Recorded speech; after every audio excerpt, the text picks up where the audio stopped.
Assalamualaikum warahmatullahi wabarakatuh. Pemirsa di mana saja Anda berada, selamat berjumpa kembali dengan channel YouTube Insan Dongeng. Pada kesempatan ini saya Bang Elgi akan melanjutkan dongeng Indonesia Munding Laya di Kusuma bagian ke-10. Terima kasih kepada semua subscriber yang setia menemani. Selamat mendengarkan. Setelah sampai di Mega dengan tenaga dalam yang dimilikinya, tak sulit bagi Gagak Semar menebar jala besi yang luasnya berkilo-kilometer. Ditebarkannya ke arah Pulau Putri sambil merapal mantra-mantra. Jala besi, jala raksasa, tangkaplah Munding Laya dan kerajaan barunya. Tapi ternyata jala besi itu meleset jatuh ke laut selatan. Beratnya jala membuat oleng laut selatan. Ombak sebesar rumah menghantam ke sana kemari. Ikan-ikan berenang dalam kepan ikan. Batu-batu karang diterjang ombak, merontokkan batu rapuh dari pijakannya. Gagak Semar terbang mengambil jala besi yang mulai tenggelam. Lalu ia naik ke Mega lagi, mencoba melempar ke arah Pulau Putri. Tetapi angin berpusar membuat jala itu terayun melenceng ke timur, membuat oleng laut timur menimbulkan ombak besar menerjang desa-desa di bibir pantai. Kembali jala diambil dan dari atas Mega ditebar lagi ke Pulau Putri, tetapi angin pusar berbalik ke barat. Jala itu terbawa ke barat. Saat jatuh ke laut barat, ombak besar seperti diciduk dan dibuang ke daratan. Hancurlah rumah-rumah di perkampungan nelayan dekat situ. Gagak Semar tak peduli sebelum Munding Laya dan negeri barunya hancur. Ia akan berusaha untuk mencelakai. Maka disambarnya jala besi yang tenggelam di laut barat, ditebarkannya ke Pulau Putri tanpa naik ke Mega lagi. Tapi jala itu juga jatuh di laut utara, menyebabkan ombak tinggi menjilat daratan. Munding Sangkala kebetulan sedang berenang di laut utara. Melihat kondisi mendadak dan mencurigakan itu, ia marah dan mulai mengeduk laut karena nampak olehnya tadi jala besi. Gagak Semar terbang melesat menarik jala, mendapati Munding Sangkala terjaring. Wah, dapat udang, dapat udang. Langsung Munding Sangkala yang dikira udang itu ditelannya. Mungkin Sangkala menendang mulut Gagak Semar sampai hancur. Giginya tanggal dan lidahnya menjulur ke bawah. Munding Sangkala lalu menyembul keluar dan turun ke daratan melalui lidah Gagak Semar. Tapi kehancuran mulutnya tidak membuat Gagak Semar melemah. Justru tenaganya seperti terpompa karena marah. Ia menangkap Munding Sangkala, langsung dibanting dan diseret tanpa diberi kesempatan bertahan. Munding Sangkala kepayahan juga menghadapi Gagak Semar yang kekuatannya melebihi dirinya. Tanpa jeda ia diombang-ambingkan ke sana kemari, tidak ada kesempatan untuk bertahan dan melawan. Ia hanya bisa menyerah untuk sementara ini dengan tenaga yang kian melemah. Rupanya sang kuasa masih sayang pada Munding Sangkala karena saat itu lewatlah rombongan Dewi Asri yang ingin pesiar ke laut. Dewi Asri melihat kondisi Munding Sangkala yang kritis dan tak ada waktu untuk memberitahu Munding Laya di Kusuma. Dewi Asri lalu mencari taktik untuk mengalihkan perhatian Gagak Semar. Dewi Asri meniup ajian perayu yang membuat Gagak Semar segera meninggalkan Munding Sangkala dan lekas mendekati Dewi Asri.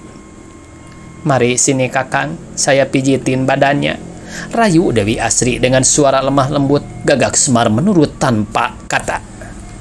Lama Dewi Asri memijit badan Gagak Semar, sementara Munding Sangkala mencari kampak, alat penggencet berupa 2 buah kayu besar. Gagak Semar yang terkantuk-kantuk tidak sadar masuk perangkap. Tubuhnya menurut saja digulingkan ke dalam kampak. Lalu tanpa peringatan lagi, Munding Sangkala menekan balok kayu atas sehingga menggencet tubuh Gagak Semar dan bermuncratan darah kemana-mana. Wah, mati kamu Gagak Semar, seru Munding Sangkala dengan penuh kebencian. Tapi suara itu rupanya membuat Gagak Semar tersadar lagi dan kembali menyerang Munding Sangkala. Kendati tubuh berlumur darah, Gagak Semar bertempur tak kenal lelah, sementara Munding Sangkala sudah hampir terdesak. Di tengah pertempuran datanglah Raja Pulau Putri, Munding Laya di Kusuma. Melihat saudaranya hampir kalah, ia minta prameswarinya Dewi Asri untuk memerdayai lagi Gagak Semar. "Nyai, tolonglah Kakang Munding Sangkala," pinta Munding Laya. "Menurutku, Gagak Semar akan menuruti apa yang Nyai katakan." Dewi Asri menyanggupi lalu mengejar Munding Sangkala dan Gagak Semar. Ditiupnya lagi ajian perayu yang membuat Gagak Semar mengikuti kemana langkah Dewi Ayu. Munding Laya rupanya telah menyiapkan penjara berlapis 7 dan menyuruh Dewi Asri menjebak Gagak Semar ke dalam penjara. Gagak Semar menurut dan tertidur pulas di dalam penjara berhari-hari. Kesempatan itu digunakan Munding Sangkala untuk mengembalikan tenaganya sekaligus ditambah ilmu oleh Munding Laya. Sebenarnya bukan ditambah, tepatnya dikembalikan karena Munding Laya mendapat ilmu itu juga dari Munding Sangkala. Saat itu masih menjadi guriang. Begitu mendapat tenaga dan ilmu dari luar tubuhnya, Munding Sangkala merasa lebih kuat. Ia merasa harus berjaga-jaga di dekat penjara Gagak Semar sewaktu-waktu ia dapat terbangun dan mengamuk. Benarlah pemirsa, beberapa hari tertidur, Gagak Semar terbangun dan begitu mengetahui di penjara maka mengamuklah ia. Penjara 7 lapis ditendang, dihancurkan, lebur menjadi kepingan kecil. Munding Sangkala kembali diterkam oleh Gagak Semar, tetapi kali ini lawannya berbeda.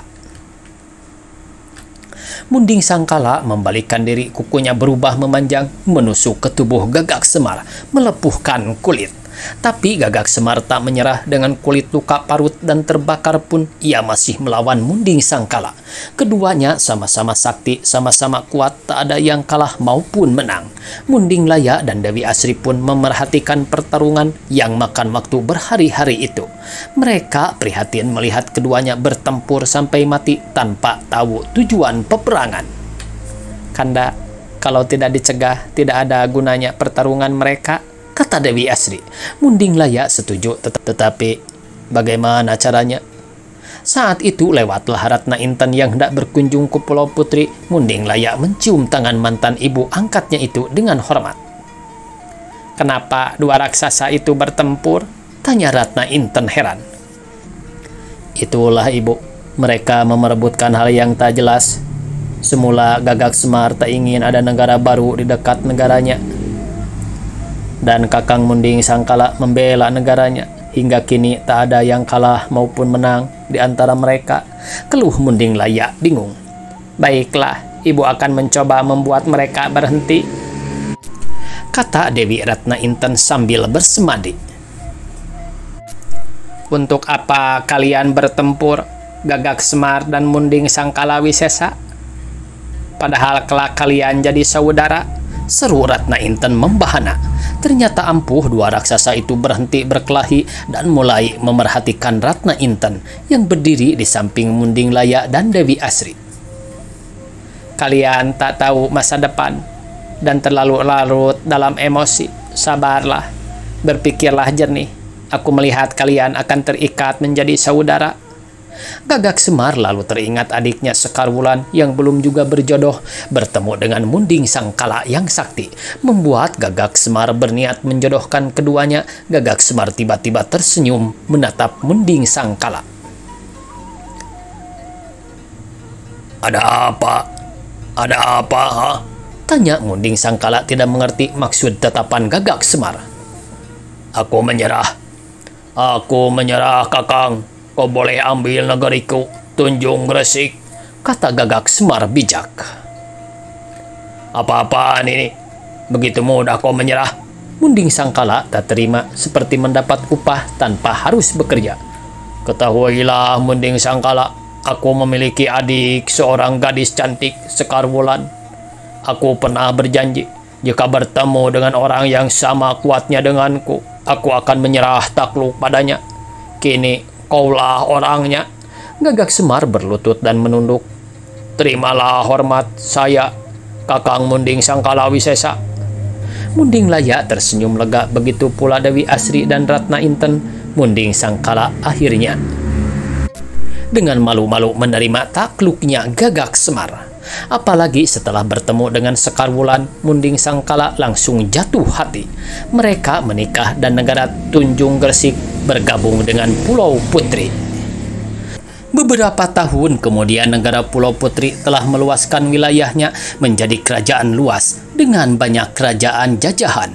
Munding Laya berusaha memerintah dengan adil dan bijaksana, pun terhadap negara jajahan diberlakukan aturan-aturan yang membuat mereka punya otoritas sendiri, tetapi pengawasan tetap dilakukan pemerintah pusat. Meski telah menerapkan sistem seadil-adilnya, masih saja ada yang tidak terima dengan pola kepemimpinan Munding Laya di Kusuma. Di antaranya adalah Patih Brajawesi, pemangku negara Pringgandani. Ia salah satu yang menyimpan dendam terhadap Munding Laya dan Dewi Asri. Bertahun lalu ketika takluk, Brajawesi menyerahkan seluruh kerajaan dan adik satu-satunya, Sekarwangi, untuk diperistri Munding Laya, tetapi ditolak oleh Munding Laya tanpa alasan jelas. Menurut informasi yang diperoleh Brajawesi dari kalangan istana, Munding Laya menolak karena diancam oleh Dewi Asri, prameswarinya. Hal ini beralasan karena Sekarwangi lebih cantik daripada Dewi Asri, takut rajanya berpaling. Maka ditolaklah pinangan Brajawesi dengan alasan Munding Laya sudah terlalu banyak istri. Dewi Asri pun mendukung dengan alasan Sekarwangi agar dapat mencari jodoh yang bisa memberi perhatian kepadanya. Saat itu Sekarwangi hanya bisa diam menahan sedih, apalagi setelah bertahun-tahun tak ada yang berani mendekat, karena mengira ia telah diperistri oleh Munding Laya sebagai seserahan dari negara jajahan. Sedangkan kakaknya Brajawesi terhina bukan main, tetapi tak berani melawan, mengingat negaranya habis kalah melawan Munding Laya. Maka setelah kerajaannya kuat kembali, ia berencana memberontak terhadap Munding Laya. Niat itu ditentang oleh Sekarwangi. "Kakang, jangan begitu. Dendam jangan dibawa mati. Jangan bangga karena dendam. Lebih baik kita mengabdi saja. Itu lebih aman seumur hidup." "Tidak sudi aku mengabdi seumur hidup, karena luka hati tidak mungkin sembuh," Patih Brajawesi berkeras. Esoknya ia bersiap dengan pakaian perang, membawa serta ribuan prajurit terbaik bersenjata lengkap. Ilmunya yang tinggi bisa membawa prajuritnya terbang menuju alun-alun kerajaan Pulau Putri. Langit tampak menghitam ketika rombongan prajurit itu melintas. Tiba di alun-alun kerajaan Pulau Putri, mereka segera membentuk formasi, sebagian masuk ke wilayah strategis untuk menyandera petinggi-petingginya. "Hei, Munding Laya di Kusuma, penguasa Pulau Putri, hadapi aku, Brajawesi dari negara Pringgandani. Mulai sekarang, Pringgandani adalah negara bebas merdeka, dan sekarang Pulau Putri berada di bawah kekuasaanku." Suara Patih Brajawesi menggema ke seluruh sudut istana. Dewi Asri segera memberitahu Munding Sangkala karena Munding Laya sedang berkunjung ke Gunung Gumuruh menemui ayahandanya Prabu Siliwangi. Munding Sangkala berang mendengar kelancangan Brajawesi. Begitu mulai marah, tubuh Munding Sangkala berubah membesar dengan tenaga berlipat ganda. Begitu bertemu Brajawesi, Munding Sangkala menerkamnya, tetapi Brajawesi sudah memperhitungkan kemungkinan itu, termasuk mengukur kekuatan Munding Sangkala. Mereka saling hantam, saling banting, membuat kepulan debu dan tanah retak di sekitarnya. "Akan kubuat kamu jadi rempeyek," geram Munding Sangkala sambil menyeret Brajawesi keluar istana. Para prajuritnya hanya terbengong, akhirnya bisa dikuasai oleh prajurit Pulau Putri.